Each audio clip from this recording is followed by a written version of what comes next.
Sobre os ácidos e soluções ácidas, julgue os itens em verdadeiro ou falso. Primeiro, o H2SO4 é um composto molecular líquido nas condições ambiente e que, ao ser dissolvido em água, forma uma solução iônica.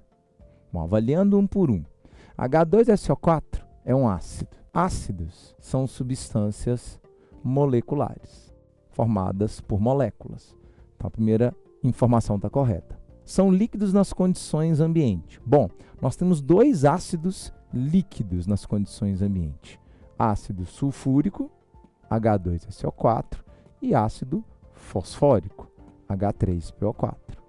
A grande maioria dos ácidos é gasosa. Então, essa informação 2 também está bonita, já que nós estamos com ácido sulfúrico. E o que acontece quando a gente coloca um ácido em água? Ao dissolver ele em água, ele sofre um processo de ionização, liberando a sua principal partícula, que é o H+. Então, se ele libera H+, ele libera também um ânion. Então, significa que nós vamos produzir uma solução com íons, que é iônica. Então, verdadeiro.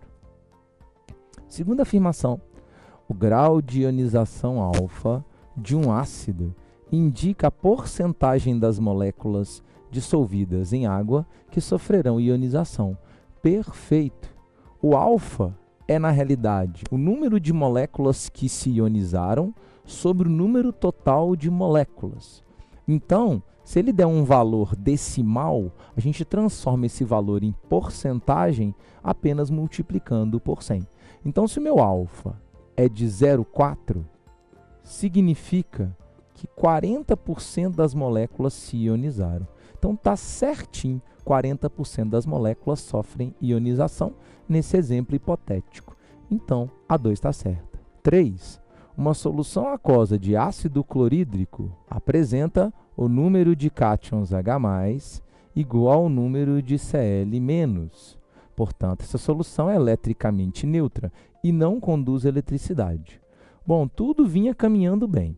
Ácido clorídrico, HCl, composto gasoso.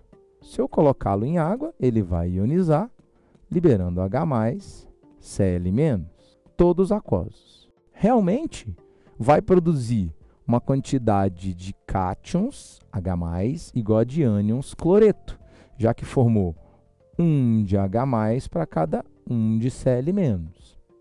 Aí ele segue. Essa solução, então, é eletricamente neutra, certo?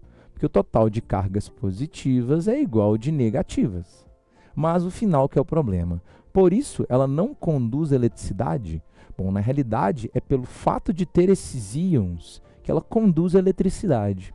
Então, toda vez que um ácido se dissolver em água, ele se ioniza, liberando íons que podem sofrer movimentação ordenada dessas cargas devido a uma diferença de potencial elétrico. Então, não conduz eletricidade é o grande problema. A gente tornaria essa afirmativa certa se a gente tirasse a palavra não.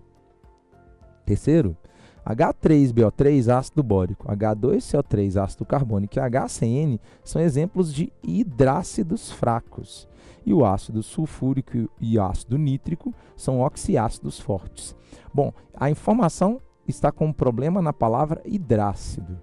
O H3BO3 tem oxigênio. O H2CO3 tem oxigênio. Então, eles são oxiácidos e não hidrácidos. O único hidrácido que a gente tem é o HCN. Então, essa também é uma afirmativa falsa. Os eletrólitos são substâncias que, na água, formam íons. Logo, os eletrólitos são necessariamente substâncias iônicas. Não, isso aqui está falso. E qual é o motivo? Quando você pega um ácido, coloca ele em água, ele se ioniza. Ele gera íons em solução e permite, por isso, que essa solução conduza eletricidade. Se ela conduz eletricidade, essa substância vai gerar os chamados eletrólitos. Moral da história, não é toda substância que é iônica que é eletrólito. Ou, para ser eletrólito, melhor dizendo, necessariamente tem que ser iônica? Não. Os ácidos, como a gente viu, são substâncias moleculares e eles são eletrólitos, já que eles permitem ao se dissolver em água, que a solução conduz eletricidade. Então, a quinta afirmativa é falsa.